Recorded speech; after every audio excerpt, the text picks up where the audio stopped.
નમસ્કાર દર્શક મિત્રો, ધ લોકસત્તા શોમાં આપનું સ્વાગત છે।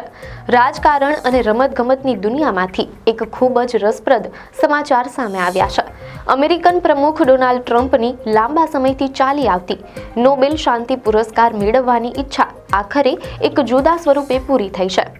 ફૂટબોલની વૈશ્વિક સંસ્થા ફીફા દ્વારા શરૂ કરાયેલો પ્રથમ ફીફા શાંતિ પુરસ્કાર ટ્રમ્પને એનાયત કરવામાં આવ્યો છે।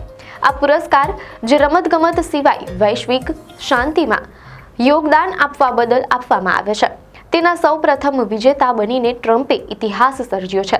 મીડિયા અહેવાલો અનુસાર આ સન્માનની જાહેરાત ફીફાના આગામી વિશ્વ કપ માટેના એક કાર્યક્રમમાં કરવામાં આવી હતી, જ્યાં ફીફાના વર્તમાન અધ્યક્ષ જિયાની ઇન્ફેન્ટિનોએ અમેરિકન પ્રમુખનું ઉષ્માભર્યું સ્વાગત કર્યું હતું। આ સમારોહ દરમિયાન ટ્રમ્પને સુંદર મેડલ, પ્રમાણપત્ર અને ટ્રોફી અર્પણ કરવામાં આવી હતી। આ પુરસ્કાર મેળવીને ડોનાલ્ડ ટ્રમ્પ ખૂબ જ ઉત્સાહિત દેખાયા હતા અને તેમણે તેને પોતાના જીવનના સૌથી મોટા સન્માનોમાંથી એક ગણાવ્યું હતું।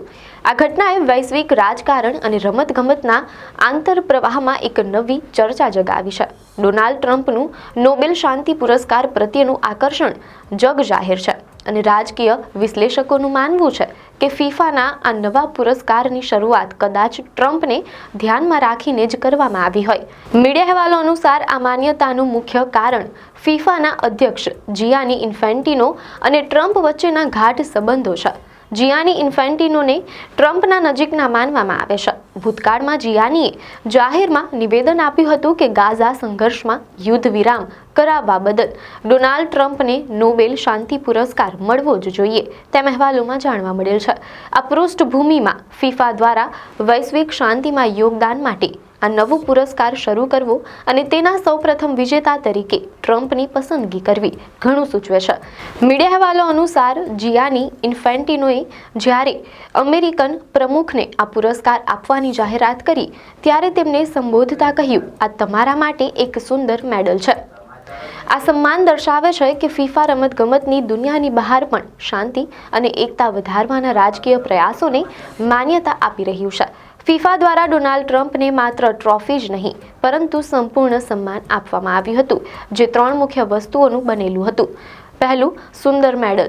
જિયાની ઇન્ફેન્ટિનોએ જે મેડલ વિશે વાત કરી તે ટ્રમ્પે તાત્કાલિક પોતાના ગળામાં પહેરી લીધું હતું। આ એક પ્રતિકાત્મક મેડલ છે જે ટ્રમ્પના વૈશ્વિક શાંતિ પ્રયાસોની સત્તાવાર માન્યતા દર્શાવે છે। બીજું, પ્રમાણપત્ર। ટ્રમ્પને આપવામાં આવેલા પ્રમાણપત્રમાં તેમને દુનિયામાં શાંતિ અને એકતા વધારવામાં યોગદાન આપનાર ગણાવવામાં આવ્યા છે। આ પ્રમાણપત્ર તેમના કાર્યને દસ્તાવેજી સ્વરૂપમાં સમર્થન આપે છે। ત્રીજું, ટ્રોફી। જિયાનીએ ટ્રમ્પને એક ટ્રોફી પણ ભેટ આપી, જેના પર તેમનું નામ લખેલું હતું। જિયાનીએ કહ્યું કે તમે તમારા પ્રયત્નો અને સિદ્ધિઓ માટે આ શાંતિ પુરસ્કારને લાયક છો। આ સમગ્ર સન્માન રમતગમતની સંસ્થા દ્વારા એક વિશ્વ નેતાને આપવામાં આવેલો એક અસામાન્ય અને ગૌરવપૂર્ણ પુરસ્કાર છે, જે ટ્રમ્પની રાજકીય સિદ્ધિઓ અને વૈશ્વિક સ્તરે તેમના પ્રભાવને સ્વીકારે છે। ફીફા શાંતિ પુરસ્કાર મેળવ્યા બાદ ડોનાલ્ડ ટ્રમ્પનો ઉત્સાહ ચરમસીમાએ હતો। તેમણે આ સન્માનને માત્ર એક પુરસ્કાર તરીકે જ નહીં પરંતુ પોતાના જીવનની એક મોટી સિદ્ધિ તરીકે રજૂ કર્યું। મીડિયા અહેવાલો અનુસાર પુરસ્કાર સ્વીકારતા ટ્રમ્પે કહ્યું કે આ મારા જીવનના સૌથી મોટા સન્માનોમાંથી એક છે। તેમણે આ સિદ્ધિ માટે પોતાના પરિવાર, ખાસ કરીને પત્ની મેલાનિયાનો આભાર માન્યો હતો। આ ઉપરાંત ટ્રમ્પે ફૂટબોલને શાંતિ અને એકતાના માધ્યમ તરીકે રજૂ કર્યું અને આગામી વિશ્વ કપના યજમાન દેશો કેનેડા અને મેક્સિકોના નેતાઓની પ્રશંસા કરી। તેમણે કહ્યું કે આ સન્માન માત્ર તેમના માટે જ નહીં પરંતુ ત્રણેય દેશો માટે શ્રેષ્ઠ છે, જે એકતાનો સંદેશ આપે છે। આ પુરસ્કાર એવા સમયે આપવામાં આવ્યો છે જ્યારે આગામી ફીફા વિશ્વ કપની તૈયારીઓ ચાલી રહી છે, જે અમેરિકા, કેનેડા અને મેક્સિકો દ્વારા સંયુક્ત રીતે યોજાવાનો છે। ટ્રમ્પને આ સન્માન આપવાથી ફીફાએ આ ત્રણેય યજમાન દેશો સાથેના પોતાના સંબંધોને પણ મજબૂત કરવાનો રાજદ્વારી સંદેશ આપ્યો છે। આમ, ડોનાલ્ડ ટ્રમ્પને નોબેલ શાંતિ પુરસ્કાર ભલે ન મળ્યો હોય, પરંતુ ફીફા દ્વારા એનાયત કરાયેલ આ પ્રથમ શાંતિ પુરસ્કાર ચોક્કસપણે તેમના રાજકીય વારસામાં એક નવું પ્રકરણ ઉમેરશે। આપને માહિતી સારી લાગી હોય તો વિડીયોને લાઇક અને શેર કરજો, ચેનલને સબસ્ક્રાઇબ કરજો।